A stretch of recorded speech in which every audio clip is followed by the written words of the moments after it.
WhatsApp guys. Last tutorial में हमने बनाया था हमारा सी का पहला प्रोग्राम हेलो वर्ल्ड का। ये ट्यूटोरियल बहुत ही ज़्यादा इंपॉर्टेंट होने वाला है। इस ट्यूटोरियल में हम पढ़ेंगे टोकन्स एंड डेटा टाइप्स के बारे में। Let's begin with tokens. एक सी प्रोग्राम में जो सबसे ज़्यादा छोटी एक स्मॉलेस्ट इंडिविजुअल यूनिट जो होती है ना, उसी को हम टोकन्स बोलते हैं। टोकन्स को हम keywords, constants, identifier, special symbol, string, operators, इन सबसे डिफाइन कर सकते हैं। ठीक है। कीवर्ड्स क्या होते हैं? कीवर्ड्स एक 32 रिजर्व्ड कीवर्ड्स हैं, जैसे कि इफ हो गया, एल्स हो गया, print F, scan F, include, ये सारे 32 टाइप्स के इस तरीके से कीवर्ड्स हैं और ये सब स्मॉल लेटर्स में लिखे जाते हैं। ठीक है। कांस्टेंट क्या होते हैं? इनकी जो वैल्यू होती है ना, वो फिक्स होती है, ये अपन चेंज नहीं कर सकते। प्रोग्राम को अपन एग्जीक्यूट करें, उसमें अपन बीच में कोई कांस्टेंट अपन ने पुट कर दिया, उसकी वैल्यू को अपन चेंज नहीं कर सकते। सो अब आइडेंटिफायर्स क्या होते हैं? Identifiers are the names of variable, array and function. Variable जो है अपन उसको एक आइडेंटिफायर से डिनोट कर सकते हैं। ठीक है।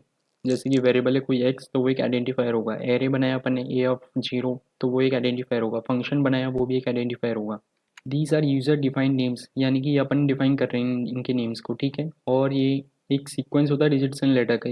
जैसे कि उसका जो फर्स्ट लेटर है वो या तो एक कैरेक्टर होना चाहिए या अंडरस्कोर होना चाहिए। अगर आप कोई और लिखते हो, आपने कोई न्यूमेरिकल लेटर लिख दिया सबसे पहले, तो वो एक आइडेंटिफाई नहीं माना जाएगा। ठीक है। इसके बाद आते हैं special symbols and strings and operators. इनके बारे में अपन नेक्स्ट वीडियो में देखेंगे। सो गाइज, ये तो थे हमारे डिफरेंट टाइप्स के टोकन्स। अब बात करते हैं हम लोग डेटा टाइप्स के बारे में। डेटा टाइप क्या होते हैं? Data type defines a set of values that a variable can store. जो डेटा टाइप है ना, वो ये डिफाइन करता है कि जो वेरिएबल अपन ने लिया है उसमें अपन किस तरह की वैल्यू स्टोर करेंगे। ठीक है। वैल्यूज किस तरह तरह की हो सकती है वो अपन आगे देखेंगे। With a set of operation, क्या ऑपरेशन उसमें करेंगे, उस वेरिएबल पे अपन क्या ऑपरेशन परफॉर्म करने वाले हैं। ठीक है। बेसिकली डेटा टाइप्स जो हैं वो 3 टाइप्स के होते हैं: basic data types, derived data types and user defined data types. Basic data types होते हैं int, char, float, double. Derived data type होते हैं array, structure, union. User defined data types होते हैं एनम एंड टाइप डीएफ। ठीक है। तो अभी हम यहाँ पे बात करने वाले हैं सिर्फ बेसिक डेटा टाइप्स के बारे में। यहाँ स्क्रीन पे आपको डिफरेंट डेटा टाइप्स, उनके type, qualifier, size and range का एक चार्ट बना के दिया हुआ है। और ये कैर के आगे जैसे परसेंट से लिखा हुआ है ना, ये उनका फॉर्मेट स्पेसिफायर है। ठीक है। इंट का परसेंट ई होता है, फ्लोट का परसेंट एफ होता है, डबल का percent small L small F. ठीक है। कैर जो होता है उसकी साइज़ 1 होती है और वो एक कैरेक्टर वैल्यू को स्टोर करने के काम में आता है। ठीक है। इंट जो है उसकी साइज़ 2 होती है, वो एक इंटीजर वैल्यू को स्टोर करने के काम आता है। ठीक है। जैसे उसकी एक रेंज भी होती है, जैसे -32,768 से +32,767 तक की ही अपन वैल्यू स्टोर कर सकते हैं। उससे छोटी और उससे बड़ी वैल्यू अपन स्टोर नहीं कर पाएंगे। उसके लिए अपन को लॉन्ग इंट का यूज़ करना पड़ेगा, जिसकी रेंज भी थोड़ी ज़्यादा है। ठीक है। ये रेंज, उसका साइज भी बढ़ जाएगा। 4 बाइट्स यूज़ करेगा वो कंपाइलर में। ठीक है। इसी तरीके से फिर फ्लोट आता है, उसका फॉर्मेट स्पेसिफायर होता है परसेंटेज एफ। ये एक पॉइंट वैल्यू को स्टोर करने के काम में आता है। इसकी रेंज दे रखी है 3.4 ही -382 टू 3.4 ही +38। ठीक है। इसी तरीके से डबल होता है, ये भी ये भी फ्लोट वैल्यूज़ को ही स्टोर करता है, लेकिन उनसे बड़ी वैल्यूज़ को इसकी रेंज थोड़ी ज़्यादा हो जाती है। ठीक है। और ये साइज भी ज़्यादा लेता है। तो गाइस, इनको यूज़ कैसे करते हैं ये अभी हम प्रोग्राम बनाएंगे, उससे आपको बिल्कुल क्लियर हो जाएगा। अब बात करते हैं basic structure of a C program के बारे में। ठीक है। मैंने लास्ट टर्न पे आपको हेलो वर्ल्ड का प्रोग्राम बनवाया था। उसमें अपन ने सबसे पहले एक हैश इंक्लूड फाइल यूज़ की थी, वो लिंक सेक्शन के अंदर आती है। ठीक है। उससे पहले एक दे रखा है डॉक्यूमेंटेशन सेक्शन, जिसमें अपन कमेंट्स का यूज़ करते हैं। अपन उसमें कमेंट्स में कोई भी क्वेश्चन लिख सकते हैं, अपन किस चीज़ का प्रोग्राम बना रहे हैं वो लिख सकते हैं। ये कोड की रीडेबिलिटी को बढ़ाता है। ठीक है। Basic structure of C program में मेनली डॉक्यूमेंटेशन सेक्शन होता है, एक लिंक सेक्शन होता है जिसमें अपन हेडर फाइल को इंक्लूड करते हैं। उसके बाद डेफिनेशन सेक्शन होता है, इसको कैसे यूज़ करते हैं मैं अभी आपको बता दूंगा। ठीक है। एक होता है उसके बाद ग्लोबल डिक्लेरेशन सेक्शन। ठीक है। उसके बाद मेन फंक्शन होता है, अपन ने इंट का एक फंक्शन यूज़ किया था लास्ट टाइम पे, वही है। ठीक है। इसको और अच्छे से आज के ट्यूटोरियल में मैं एक्सप्लेन करने वाला हूँ। तो गाइस, चलते हैं वीएस कोड में और एक वैल्यू को स्कैन करके उसको प्रिंट करने का प्रोग्राम बनाते हैं। तो ये तो हमारा लास्ट प्रोग्राम है। अब ये सेकंड ट्यूटोरियल में यहाँ पे 2.c की एक फाइल बना देता हूँ। ठीक है।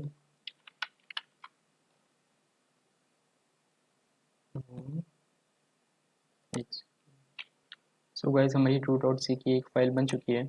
अब basic structure of C program में फर्स्ट सेक्शन था कमेंट का। कमेंट्स जो है वो दो टाइप की हो सकती है, एक होती है सिंगल लाइन कमेंट, एक होती है multi line comment. Single line comment के लिए अपन को सिंपली डबल स्लैश यूज़ करके उसको अपन लिख सकते हैं। ठीक है। जैसे मैंने डबल स्लैश लिखा और यहाँ पे लिख दिया दिस इज एन कमेंट।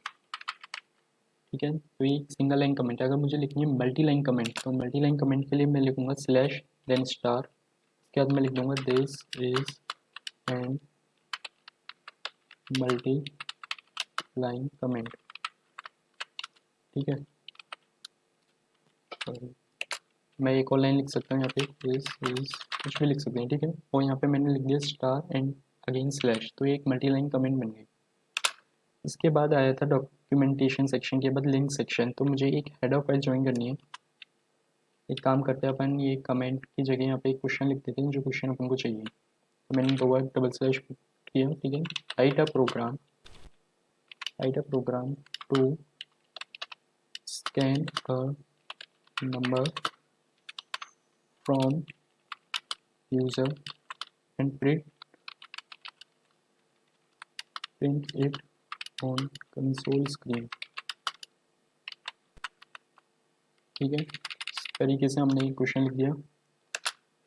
अब हमें इसका प्रोग्राम बनाना है। इसके बाद आता है लिंक सेक्शन। अपन हैश इंक्लूड studio.h फाइल का यूज़ करेंगे, stdio,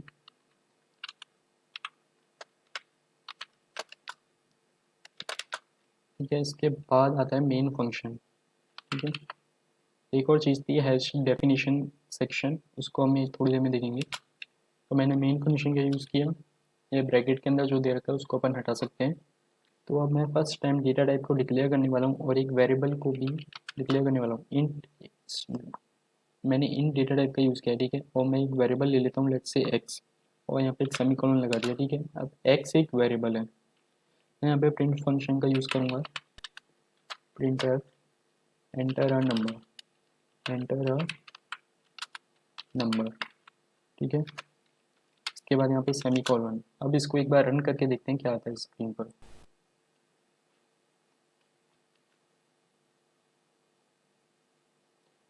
तो गाइस अपन देख सकते हैं जैसे कि अपन ने कमेंट लिखा था वो इस कंसोल स्क्रीन पे बिल्कुल भी प्रिंट नहीं हुआ है। सिर्फ प्रिंट एफ के अंदर जो अपन ने लिखा था एंटर अ नंबर, वो ही प्रिंट होके आया है।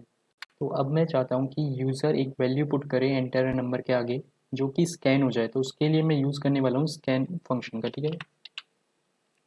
स्कैन एफ फंक्शन का मैंने यूज़ किया, इसमें मैं लिख दूंगा लाइक दिस, ठीक है। इसके बाद मैं लिखूंगा इसके अंदर फॉर्मेट स्पेसिफायर, इंट का अपन जानते हैं क्या होता है, %d होता है, ठीक है। इसके बाद एक कॉमा आएगा, ठीक है। उसके बाद मैं लिखूंगा M% का साइन यूज़ करूंगा, ठीक है। और यहाँ पे लिखूंगा x, और यहाँ पे एक सेमीकोलन एंड में, ठीक है। अब इसका मतलब देखते हैं क्या है। स्कैन एफ करना है मुझे एक इंट वैल्यू को जिसका अपन ने फॉर्मेट स्पेसिफाई लिख दिया %d, और वैल्यू कौन सी स्टोर करनी है %d के अंदर, x की वैल्यू। M% का साइन जो है वो एड्रेस को डिनोट कर रहे हैं, यहाँ पे x के एड्रेस पे जो वैल्यू है उसको स्कैन करना है अपन को, ठीक है। तो गाइस इस तरीके से मैं किसी भी वैल्यू को स्कैन कर सकता हूँ। एक बार इसको रन करके देखते हैं। यहाँ से मैं इसको पहले डिलीट कर देता हूँ, तो अगेन इसको अपन रन करते हैं।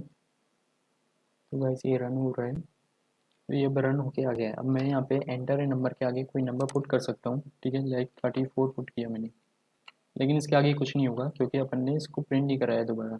अब इसको थोड़ा सा और आगे बढ़ते हैं, ठीक है। मैं अब इस नंबर को प्रिंट भी कराना चाहता हूँ, जो अपन ने स्कैन किया है ना उस नंबर को प्रिंट भी कराना चाहता हूँ। तो मैं लिख दूंगा प्रिंट एफ डबल कोट्स, ठीक है। और मैं इसके अंदर लिख दूंगा यू एंटर अगेन एक फॉर्मेट स्पेसिफायर %d, ठीक है। और इस पर मैं लिख दूंगा यहाँ पे x। तो अपन ने क्या किया, यहाँ पे लिख दिया you enter %d then comma x, ठीक है। यू एंटर के आगे जो %d है फॉर्मेट स्पेसिफायर है, वहाँ पर एक वैल्यू आएगी, ठीक है। तो वो वैल्यू आएगी x की। यहाँ पे M% का साइन नहीं लगा है, वो एड्रेस पे उसकी वैल्यू को नहीं लेगा, फिर वो उसकी वैल्यू को पुट करेगा वहाँ पे। एक बार इसको रन करके बता दूँ मैं आपको, ठीक है। तो ये हमारा प्रोग्राम रन हो चुका है। मैं यहाँ पे लिख दूंगा 123, ठीक है। यू एंटर 123 अपने पास लिखा हुआ आ चुका है। गाइस इस तरीके से हम यूज़र से किसी भी वैल्यू को पुट करवा करके उसको प्रिंट करा सकते हैं कंसोल स्क्रीन पर। तो गाइस अब एक प्रोग्राम देखते हैं जिसमें अपन को एक्स का वैल्यू पहले से गिवन होगा, उसमें अपन क्या करेंगे। तो मैं ये टर्मिनल हटा देता हूँ, ठीक है। और इसको भी यहाँ से डिलीट कर देता हूँ, ठीक है। अब मुझे इंट डेटा टाइप का यूज़ किया है और एक्स की एक वैल्यू गिवन है पहले से, लेट्स से 5, ठीक है। अब मैं क्या करूँगा, मुझे प्रिंट करानी है 5, मुझे प्रिंट करानी है एक्स की वैल्यू जो कि है 5, ठीक है। तो मैं डबल कोट्स का यूज़ करूँगा, वैल्यू ऑफ एक्स लिखूँगा यहाँ पे, value of x is %d, x. ठीक है, इसका आउटपुट क्या आएगा ये देखते हैं। तो वैल्यू ऑफ एक्स इज़ 5, ये अपन को आउटपुट मिल रहे हैं। एक्स की वैल्यू अपन ने पहले ही इनिशियलाइज कर दी एज 5। ठीक है, ये एक दूसरा मेथड हो गया। अपन ने बात की थी थोड़ी देर पहले डेफिनेशन सेक्शन वाले की, उसको भी यूज़ करके देखते हैं कैसे उसको कैसे यूज़ कर सकते हैं। तो भाई साहब देखते हैं डेफिनेशन सेक्शन को कैसे यूज़ करते हैं। ठीक है, इसके लिए मैं क्या करूँगा, ये डेटा टाइप वाला पार्ट जो है इसको हटा दूँगा, इसकी मुझे ज़रूरत नहीं पड़ेगी। ठीक है, लिंक सेक्शन के बाद यूज़ करते हैं अपन डेटा टाइप सेक्शन को। ठीक है, आप कंट्रोल प्लस एंटर से नेक्स्ट लाइन में आ सकते हैं, जंप कर सकते हैं। ठीक है, यहाँ पे मैं यूज़ करूँगा डेफिनेशन सेक्शन को। उसको यूज़ कैसे करते हैं, हैश डिफाइन, इसके बाद मैं किसी की भी वैल्यू लिख सकता हूँ। ठीक है, एक्स की वैल्यू मैं देना चाहता हूँ 5। ठीक है, अब मैं इसको रन करके देखूँगा तो मुझे टर्मिनल पे आउटपुट मिल गया, वैल्यू ऑफ एक्स इज़ 5। इस तरीके से हम डेफिनेशन सेक्शन को यूज़ कर सकते हैं। आज के वीडियो में बस इतना ही। नेक्स्ट वीडियो में हम देखेंगे ऑपरेटर्स के बारे में। Hope you all like this video. अगर आपको कोई भी दिक्कत आ रही है मुझे कमेंट सेक्शन में लिख के बताओ and subscribe this channel coders choice.